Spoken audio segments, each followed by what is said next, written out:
What up, YouTube? Welcome back to the Bird's Eye View Show, your favorite place to catch independent news, breakdowns, going over all of these biased different places that give you all of this information. Now, this right here is Valuetainment. Valuetainment is not really biased. They are more conservative for sure, but I saw that they just dropped this video going through the electoral map predictions, and I thought, it'll be probably be something good for us to talk about. Go ahead and get an episode in. You know, get what I'm saying? So we're probably gonna go through this and maybe get into some stuff afterwards. So let's see what they got to say. We run them through our very own algorithm, VT Analytics. I'm Tom Ellsworth, the BizDoc. I'm Amy Dangerfield, and words talk but numbers scream. But first, let's go ahead and dive into the headlines from this last week. Speaking of words screaming. Yes, it's been a very dramatic week. RFK has officially endorsed Trump and taken his name off the ballot. However, North Carolina seems unwilling to oblige, so he's actually suing them now to remove his name from the ballot. There has been... That's funny, I live in North Carolina. I didn't know we were going that hard for RFK out here. Some division amongst the Republican Party over Trump's policies pertaining to not only abortion, but also IVF. Obviously, a lot of Catholic and Christian groups are protesting to this stance. And then finally, Nancy Pelosi just said the quiet part out loud, Tom, on her most recent interview with Bill Maher, saying she wanted to move immigrants from undocumented to documented status. I wonder why that could be. And that is a key headline because so many states, specifically Florida and Arizona, a swing state, battleground state, Arizona, care deeply about immigration. So what is left off here? No dramatic headlines regarding Kamala Harris. Oh, sure, there was some discussion about will they debate, what are the rules of the debate, what will they be putting forward, but there weren't any flubs or issue as she continues to go on a PR tour, although she did sit down with CNN, and it was a little bit of a nothing burger with some softballs from CNN. Didn't appear to give her a bounce out of that. As a matter of fact, when she did it with Tim Walz, many people on moderates that were polled thought, why doesn't she do it herself? Did she need him there? So maybe with moderates, there was a little bit of a skew that said, hey, I was glad to see her, and also a little bit of a skew that said, can't you speak for yourself? So we go into the National Daily. Now, we've been following Rasmussen because Rasmussen has been following the races for so many years, and we like how they crosstab, and we like, more importantly, how they tend to correlate with the actual finished result. As we go take a look in here, Amy, what are we seeing? We've seen that Trump has been able to maintain a consistent lead throughout the last several days. Specifically, up until August 29th, he is now taking a 4-point lead, indicating that Kamala's bounce is at this point completely flatlined and even heading towards a downtrend, Tom. And we're waiting for the debate, and that will be her opportunity to pop up. Although debates don't usually determine the election, they determine momentum if there's a key point made, as Ronald Reagan did, and as Bill Clinton did, even as Mitt Romney did in the... Hey, let me know in the comments who y'all think is gonna come out the victor in the upcoming debate between Kamala and Trump, because I honestly think that just due to where we're at as a country, Kamala's gonna win because of some like nail in the coffin points she got. You dig what I'm saying? But Trump's gonna put up a fight the whole time. You feel me? That's my prediction call before we get there. The first debate with Obama, but things righted themselves as far as Obama was concerned in the second debate. The debates come and go and have to be part of a bigger momentum play. Nonetheless, it does appear that there is separation that's happening here back in the direction of Trump versus Biden, although not as wide as it was at that time. Now, there's another element in this chart, which is the RFK column. We can see that earlier in the race, Kamala was holding steady around 43 to 45% of the votes, whereas Donald Trump is holding steady anywhere between about 46 to 49. So it does beg the question, how are these RFK votes being redistributed, Tom? I call this the RFK separation. Now, it's not going to be 5 to 7 points as far as our research shows the way it was under Biden, but it is holding a definitive edge for Trump. There are other national pollsters that are putting things out that we have been looking at crosstabs and looking at depth of the polls, whether it's a +6, +2 Democrat poll, +2, +1 Republican poll. And you look inside those figures, and this is what we are seeing. Aggregate polls are going, we believe, too far back into August to create this average that points to a Kamala lead nationally. We don't think it's there. We think Trump is one. Now this points to this will kind of points and highlights to something that the Democrats do, and if you look at across all liberal news, any like left-leaning media, they always their biggest thing to draw people towards their bias or towards their line of thinking is using numbers that are being either misrepresented, easily misinterpreted, or just outright out of context. And that's just the truth. Yeah, I mean, if you can't see that, then go look again. go look again, because they're explaining it in essence right here. If you didn't catch it, they're basically saying that the data that's telling us that Kamala has a slight lead, in layman's terms, is lagging. It's not the most updated data. You dig what I'm saying? I'll go back so you can hear it one more time. Into August to create inside those figures, and this is what we are seeing. Whether it's a +6, +2 Democrat poll, +2, +1 Republican poll, you look inside those figures, and this is what we are seeing.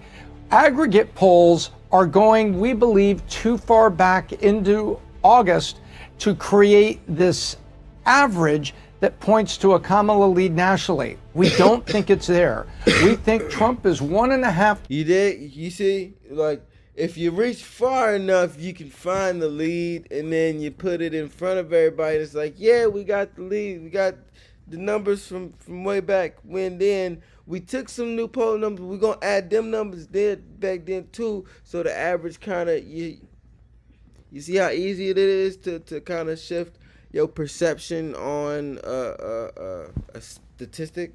You know what I mean? It's real easy. You just gotta pull in more data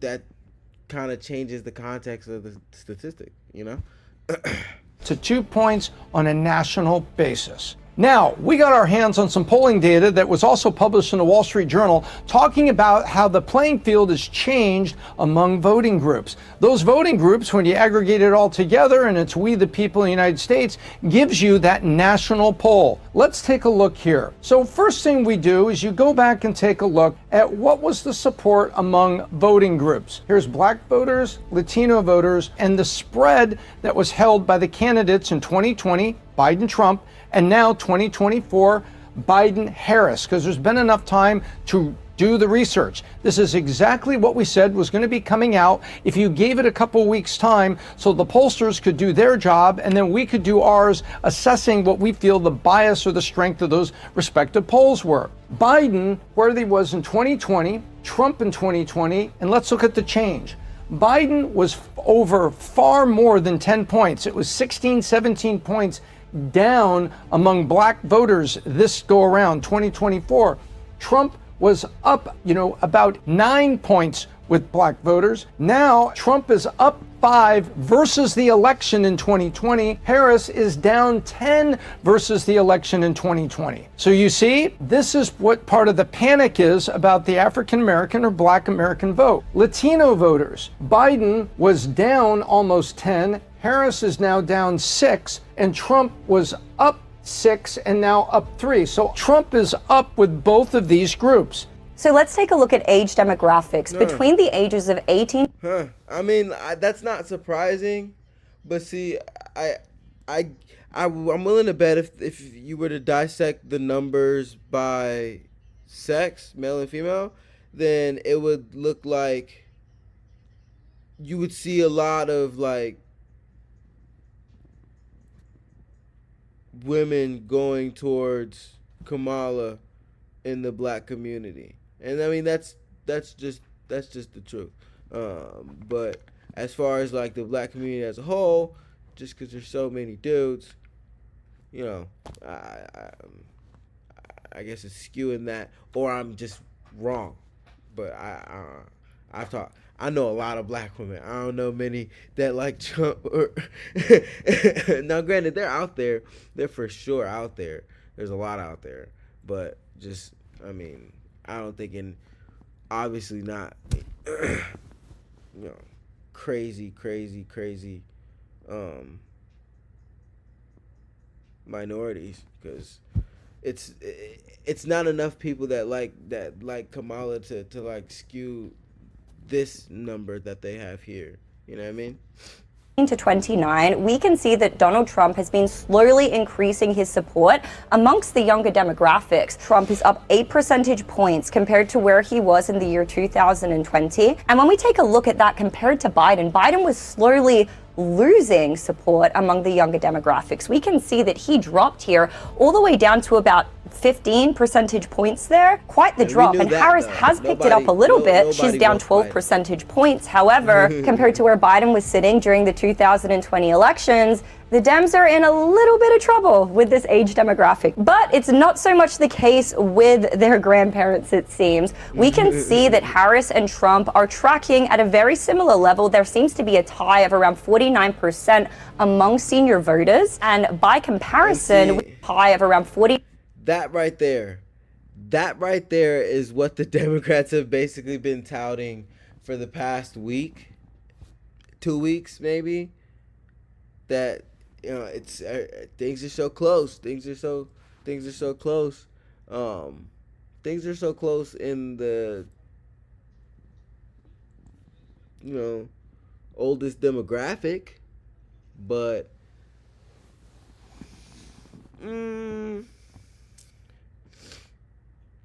I ain't gonna lie. Listen, had you asked me a week and a half ago who do I think will win just off of like sheer media, I'm like, man, probably Kamala. You know what I'm saying? But I don't dig super deep and compile numbers like these people do. Yeah, I compile different kinds of numbers, like on charts for markets and whatnot, not for statistical purposes,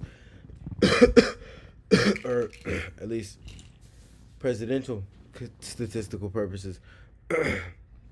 So I wouldn't have been able to see that without doing some kind of research, as in like watching a video like this and from like a fairly independent source to kind of get a real gauge at what's going on. And this is really what this episode of the Bird's Eye View show is, really just us all together sitting here getting a better gauge at what's going on.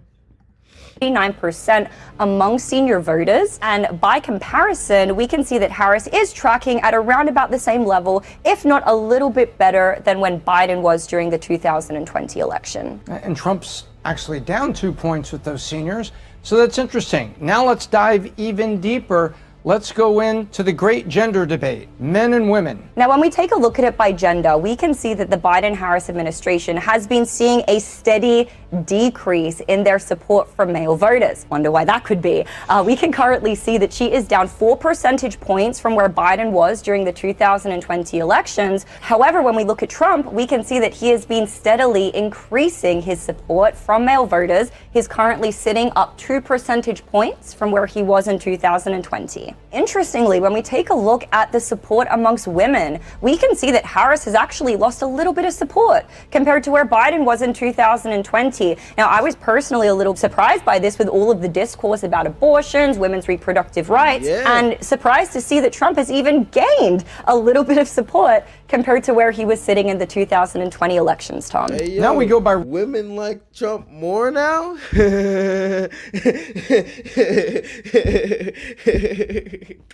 Hey, listen, look, listen. Let's be fair. Let's be fair now. We shouldn't expect women to just vote for Kamala because she's a woman. That would be wild politics, you know?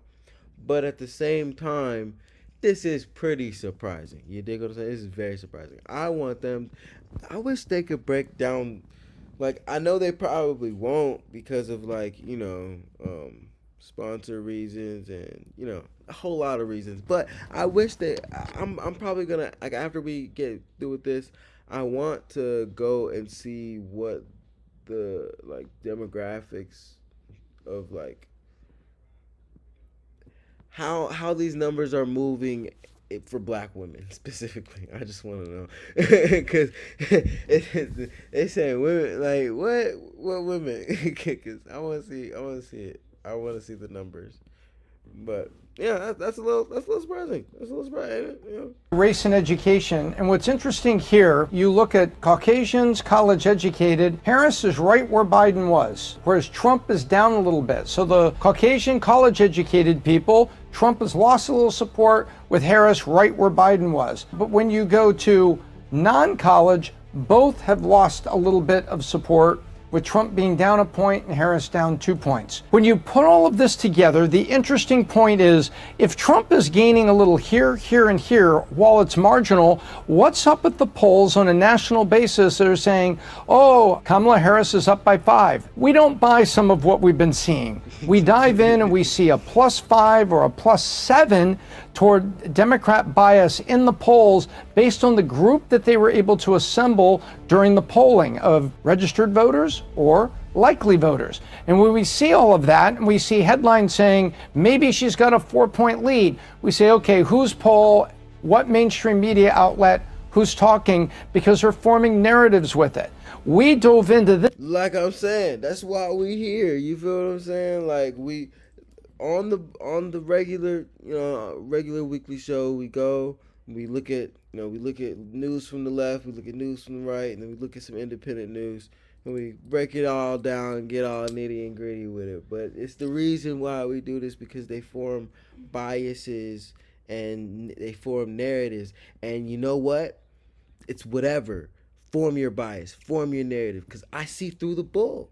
That's why I created the Bird's Eye View show. You dig what I'm saying? Like, I'm not like a super duper statistic guru, so I can just automatically be like, that number's wrong, it's this number. No, but it's like, you say something to me, like, I'm gonna want to go look and check. And you know what I'm saying? And the curiosity behind hearing and seeing that Kamala was winning is part of what led me to this video, because it's like, I seen it, I'm like,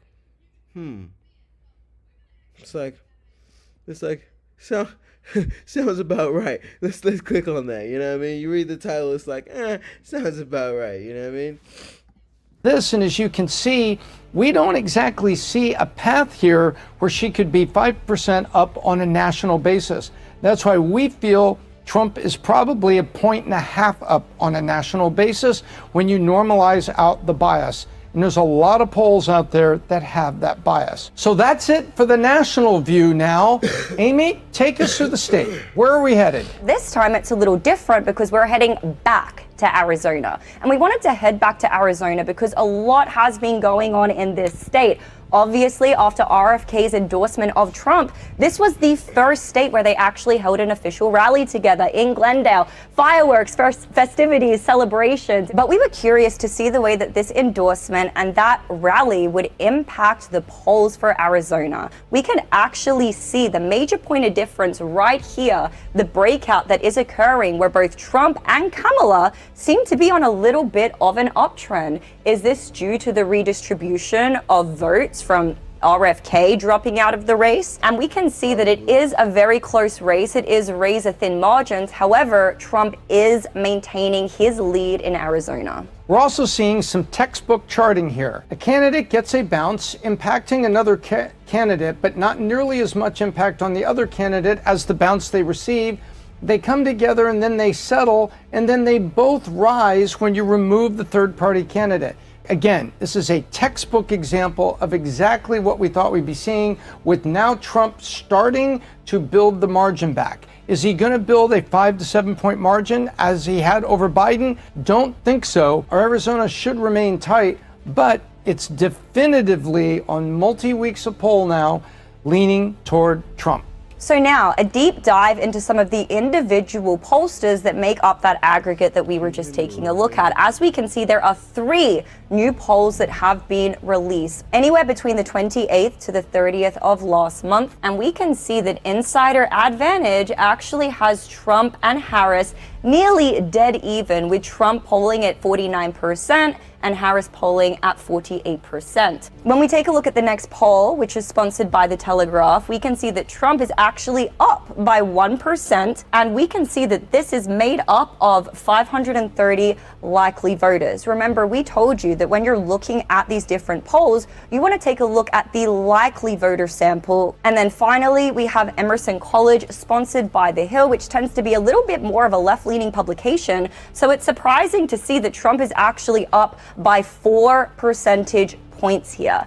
This is a poll that's comprised of 720 likely voters. And once again, we're seeing Trump up at 51% compared to Kamala Harris's 48%, indicating that the bounce that she was hoping for seems to be well and truly over. When we take a look at these in comparison to some of the older polls that we have available, we can see that the results are a little bit different. And it's very important to remember when you're looking at these various different polling aggregators, 538 for example, that you take a look at the most recent relevant polls, because everything prior to that was before RFK dropped out. And so when they aggregate all of these numbers together, it's really not painting a true picture of the current state of the race. And when we keep this in mind and we run the data through VT Analytics, we're pretty confident that Trump is up overall about 2.5 to 3 percentage points out of Arizona. Still a battleground state, but we think we have the most rational point of view of what's really happening. And so now it's time for our valuetainment call. This is the culmination of all of the data you just... Granted, I am still going to tell you, while they claiming to be like 100% biased, this whole like channel itself, just for me doing my background, you feel me, diligence over time, and just, you know, I think if you watch it, you can tell that they are more conservative, and like, I wouldn't, they're like moderately conservative, you know what I mean? So like, keep in mind. So plus our own aggregate through VT Analytics to bring you our call 9 weeks from the election. Tom, what are we seeing? Well, here it is. We think there's a 55% chance Trump will be elected. We have the blue wall and toss-up category, although Pennsylvania was very, very close for us to put it in the Trump column, because we believe there's about a 2-point spread there. As we shared, we think it's 2.5 here in Arizona, maybe even closer to 3. And we see the trends there. We feel comfortable putting that in the Trump column this week, with Nevada remaining a toss-up. Put it all together, and we think there's a 55% probability that Donald Trump wins the election with an electoral map that looks largely like this. Although anything can happen, and it usually does. Join us next week as we take a deep dive into a state that we haven't explored before, but it was by your popular demand. We read all of the comments, and we saw that many of you wanted to do a deep dive into the state of Virginia. So that's exactly what we're going to be doing next week. Plus, we'll also be journeying back to Pennsylvania. What up? So turns out, big news is lying. Turns out the numbers say Trump's up. So, that's probably why. Well, see, honestly, that doesn't. Like, the numbers say Trump's up, but the Democrats feel safe. I feel like the Democrats feel safe. You know what I mean? Like, uh, the Republican side is a lot more, the media, as far as the media goes, they're being a lot more aggressive as far as attacking Kamala, like personally and whatnot. So like, you know, the maybe the Democrats don't really know that Trump's up a little bit, but it's like that's hard to miss, you know, for them, for the people, because they're tracking it. You know what I'm saying? But could be, could not be. But I'd be willing to bet that um, whoever's gonna win, it's likely already like settled. Yeah, they're just like making money now. Yeah, I know some of y'all call me a conspiracy theorist. Yeah, ooh, but you know, they've already decided, man. You know, and you know, technically, you know, you sent people to their electoral college. You think their votes are gonna change in the in their mind, the vote that's in their head about what they're gonna do, it's about to change? No, it's already settled for real. We just we're just waiting for the show. You know, on the night when they put it all on the screen. We're just it's like a TV show at this point. We're just along for the ride. People ask me all the time, who you vote for?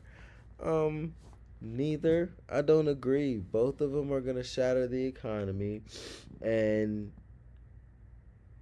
both of them have both of them have a chance of shattering us socially as well. You dig what I'm saying? Like, um, I don't want to go too deep into that because you know what I mean. They watching, but like y'all hear the words that are coming out of my mouth. You can dissect it. Um, I'm finna get out of here because I gotta get some more other filming done because we got heck of projects coming and whatnot. But it was a good one. I love y'all. If you haven't already, hit that sub button. You stayed this long. You're still watching the video. Hit that sub button. Right. Hit that bell icon so you get notified when we drop more videos and you can stay informed on all the good stuff. You know what I'm saying? Get the juicy bits. You get the juicy bits. You know, right? And then comment what you thought about this video. All right. I love y'all. Make sure you comment somebody out. I'm gonna catch y'all on the next one.